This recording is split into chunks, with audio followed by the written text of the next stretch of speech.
The government preparing for possible competition from Cuba. I think if that embargo is lifted, it will pose a major threat to the Bahamas. A free legal aid clinic in Pinewood.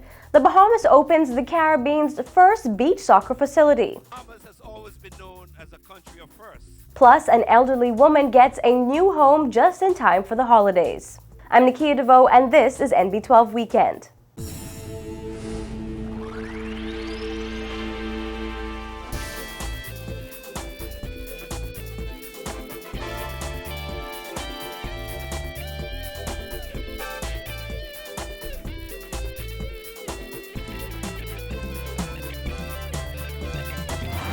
Good evening, everyone. Thanks for joining us this Saturday for NB12's Weekend Edition. Topping news this evening, there has been much talk about the possibility of the U.S. embargo against Cuba being lifted, and with that possibility comes concerns about what that could mean for the Bahamas. The latest to weigh in is State Minister for Investments Kaylis Rolle, who says if the embargo is lifted, that country would be a major threat to foreign investments. Rolle explains why. I think if that embargo is lifted, it will pose a major threat to the Bahamas. But the good thing is we can plan for it. We can plan to mitigate it. The Ministry of Tourism continues to speak about the service level in the country. And that's something that we have to work on. That's something that we have to improve. If we're going to be regionally competitive, we have to have the best service available, particularly when you factor in the cost of visiting the Bahamas, and the cost of staying in the Bahamas. The U.S. embargo against Cuba was first imposed in 1962 by the Eisenhower administration. Just last month, Foreign Affairs Minister Fred Mitchell described the Bahamas as having good relations with Cuba, noting that the Bahamas opposes the embargo. While Rolle acknowledged the positive ties between the Bahamas and Cuba, he says the fact remains that if the embargo is lifted, Cuba will be a main competitor for tourism investors. Obviously, tourism is one of the major source of foreign direct investment. And the Cuban opportunity, I call it, is this mystique about this place that is standing still in time, and you now have an opportunity to go and see it. I don't think that they're going to make any major changes in a short space of time, because obviously you have to build an entire infrastructure to accommodate foreign direct investment. For now, Rolle says it is important for resorts to step up their game and for tourism stakeholders to examine making traveling to the Bahamas cheaper.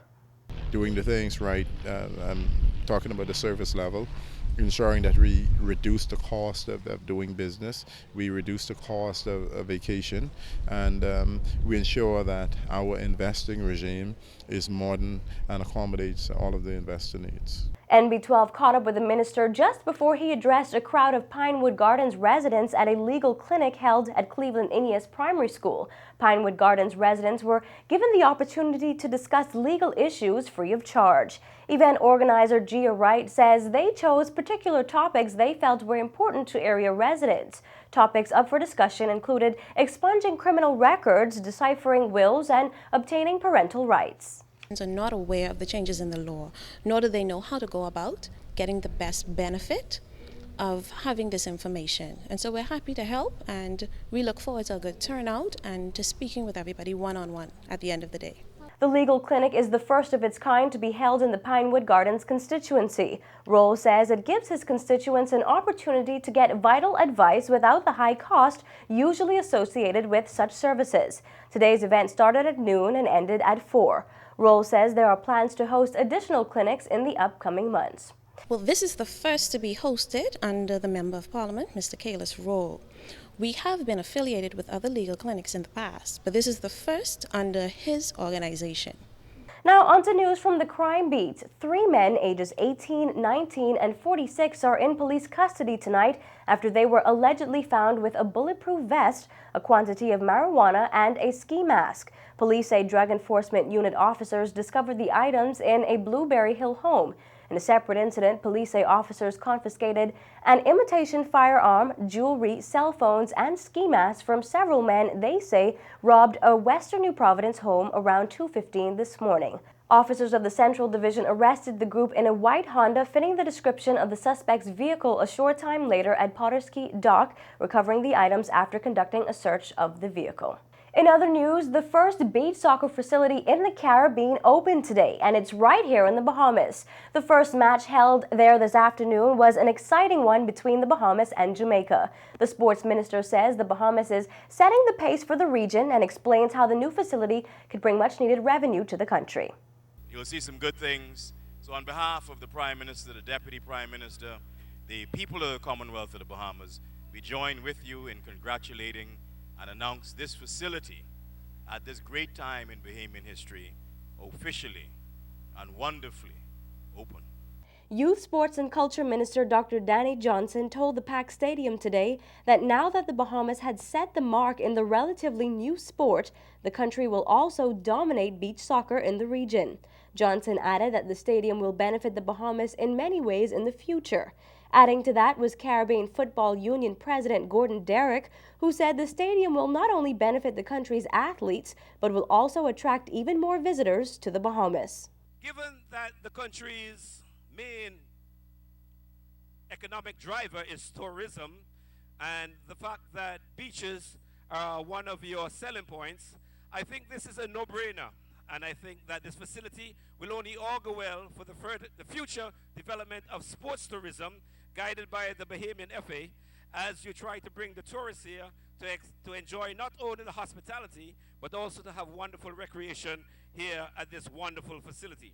Horace Borrell, representative from the Confederation of North Central American and Caribbean Association Football, said the Bahamas has set the pace for the region, and national teams around the Caribbean are already expressing interest in traveling to the Bahamas to use the facility. This facility will certainly make the Caribbean very proud. This facility will be used, and I can tell you, I know that I would have the support of President Webb in ensuring that the Bahamas is host to competitions in the future. The new beach soccer facility was christened with a friendly match between the Bahamian and Jamaican national teams. Supporters from both countries cheered as the Reggae Boys and the Bahamas team went head-to-head in the sand. Oh, no! That is a goal and a half. You don't. In the end, Team Jamaica pulled off the win, scoring the winning goal in the last minute of the game. The final score was Bahamas 5 goals, Jamaica 6.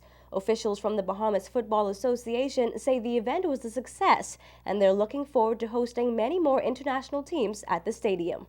Up after the break, an emotional story of an elderly woman who, after years of struggle, has a new home to call her own.